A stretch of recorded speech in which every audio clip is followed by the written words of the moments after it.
안녕하세요, 여러분. 엘더의 팟캐스트에 오신 것을 환영합니다. 오늘은 한국어를 배우는 학습자는 물론 많은 외국인들이 궁금해하는 한국인 친구를 만드는 팁에 대해서 이야기해 보려고 합니다. 최근에 한국에서 공부하고 있거나 살고 있는 외국인들을 만날 기회가 많아졌어요. 그래서 이런저런 이야기를 하다가 자연스럽게 한국인 친구가 많은지도 물어봤었어요. 그분들은 한국에 있는 대학교 또는 대학원에서 공부를 하거나 한국에서 일을 하며 살고 있기 때문에 한국인 친구가 많을 거라 생각했었는데 예상과 다르게 한국인 친구가 있어도 한 명 정도라며 한국인 친구를 만드는 게 무척 어렵다고 하더라고요. 예상과 다른 대답에 왜 한국인 친구를 만드는 게 어려운지 물어보니까 많은 외국인들이 한국인들은 너무 바쁘고 여유가 없는 것 같다고. 그래서 한국인과는 약속 잡는 것부터가 쉽지 않아서 친구가 되는 게 무척 어렵다고 하더라고요. 그 말을 듣는데 우리가 그렇게 바쁘고 여유가 없어 보이는 건가 생각을 해보니까 진짜로 그게 맞더라고요. 대학교 1학년 때는 그래도 조금은 여유를 가질 수 있기는 한데 2학년부터는 아휴, 취업이나 자신의 커리어를 위해서 어학 점수, 자격증도 준비해야 하고 대외 활동도 해야 하고 취업 준비도 해야 하고 학교 성적도 잘 받아야 하니까 물론 안 바쁘게 사는 친구들도 있긴 하지만 대부분은 바쁘게 살아가고 있죠. 그 이유는 한국의 사회 그 자체가 경쟁이 너무 치열한 것도 있지만 평균이라고 생각하는 삶에서 뒤처지면 안 된다는 생각을 가진 사람들이 많거든요. 참고로 이 평균이라는 것도 사실은 주관적인 기준이잖아요.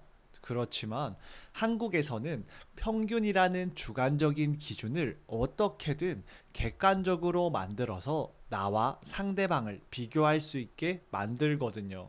예로 직장인의 경우에는 내가 가지고 있는 재산은 얼마고 연봉이 얼마여야 평균인지, 만약 취준생이라면 내가 가지고 있는 어학 점수와 자격증, 대외 활동 횟수, 해외 경험 등이 말이죠. 그러다 보니까 내가 마음에 여유가 있게 살고 싶어도 계속 평균과 나도 모르게 비교하게 되는 뉴스나 콘텐츠에 노출되다 보니까 마음에 여유 있게 사는 것이 잘못도 아니고 죄도 아닌데 평균보다 낮으면 괜히 내가 죄를 짓는 것 같고 아니면 내가 다른 사람에 비해 노력을 안 하고 게으르게 사는 것 같은 느낌을 받기도 해요.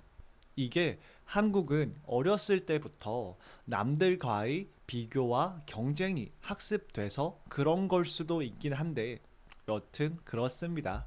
그래서 최근에는 이 비교와 경쟁에 지쳐서 아무것도 하지 않고 방 안에만 있는 청년들이 많이 늘어나고 있어 사회의 커다란 이슈라는 기사도 봤죠. 여튼 이와 같은 이야기를 한 이유는 왜 그렇게 한국인이 바쁘고 여유가 없는지를 이해하는 것이 바로 한국인 친구를 사귈 때 큰 도움이 되기 때문이에요. 어떻게요?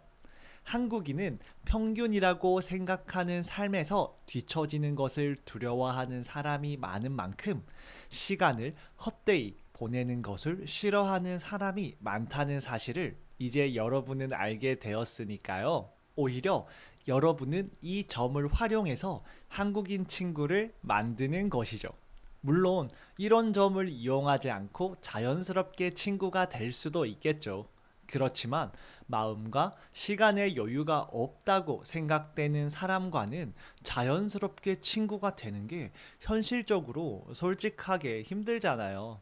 그래서 이 점을 활용해서 한국인과의 만남을 늘리면서 서서히 친구가 되어 가는 게 오히려 현실적인 방법이 아닌가 생각이 들어요.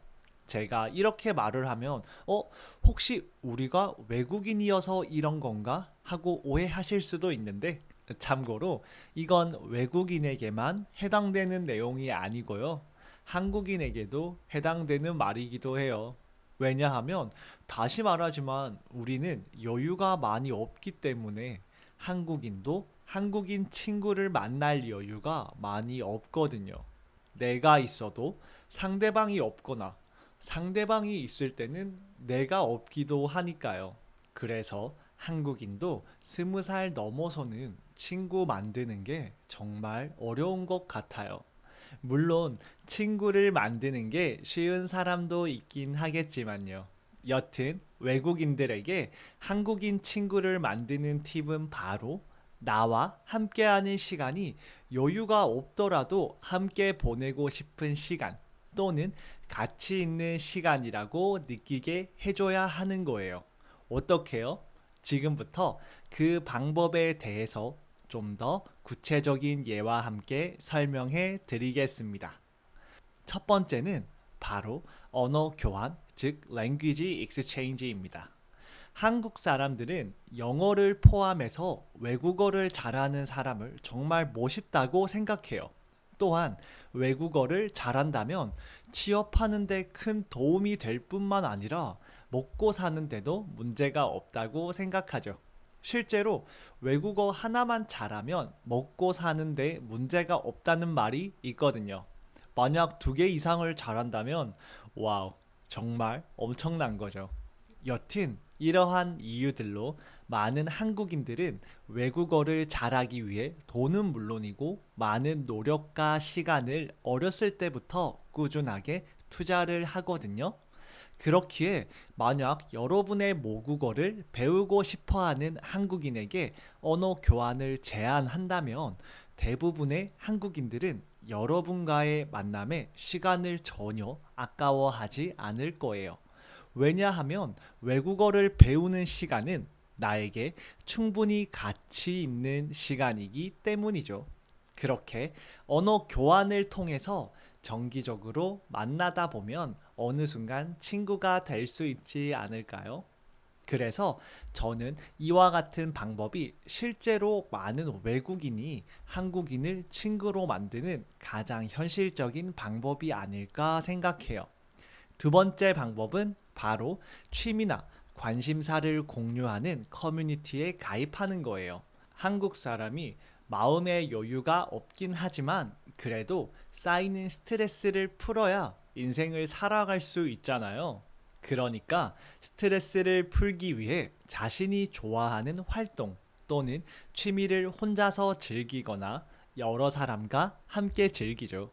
그리고 사실 취미나 자신이 좋아하는 활동은 다른 사람과 함께하면 더 재미를 느끼는 사람들이 많잖아요. 그러니까 여러분이 좋아하는 활동이나 비슷한 취미를 가진 사람들이 모여 있는 온라인 커뮤니티 또는 오프라인 커뮤니티에 가입하는 것도 정말 좋은 방법이죠. 물론 그 커뮤니티에는 한국인이 있어야겠지만요. 여튼 이 방법을 추천하는 이유는 커뮤니티를 통해서 정기적인 만남은 물론이고 서로 같은 취미와 관심사를 공유하고 있다는 동질감에 더 빠르게 친해질 수 있기 때문이죠. 또한 스트레스를 풀기 위해 커뮤니티 활동을 하는 만큼 여러분과 함께 커뮤니티에서 보내는 시간 그 자체가 가치 있고 소중한 시간이기 때문에 굳이 약속을 잡으려고 노력하지 않아도 정기적으로 꾸준하게 만날 수 있으니까요. 스트레스를 푸는 건 덤이고요. 자, 이렇게 오늘은 한국인 친구를 만드는 팁에 대해서 이야기를 했는데요. 결론은 한국인 친구를 만드는 데 있어서 중요한 건 뭐다? 그렇죠. 여유가 없더라도 함께 보내고 싶은 시간 또는 가치 있는 시간이라고 느끼게 해줘야 한다는 거죠.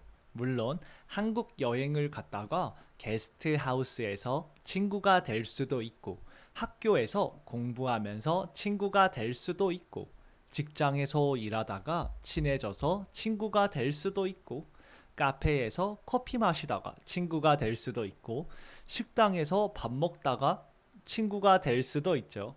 누군가와 친구가 되는 방법은 정답이 없으니까요. 그러니까 오늘 제가 알려드린 팁만이 한국인 친구를 만드는 유일한 방법이라고 생각하지 마시고 한국인 친구를 만드는 유용한 팁이라고 생각해 주시면 좋을 것 같아요. 그리고 만약 이미 한국인 친구가 있는 분들이라면 어떻게 친구가 되었는지 댓글로 공유도 부탁드려요. 한국인 친구를 만들고 싶은 분들에게 큰 도움이 될 수 있으니까요. 알겠죠? 그럼 오늘 영상은 여기서 마무리하고 다음 영상에서 만나요. 안녕.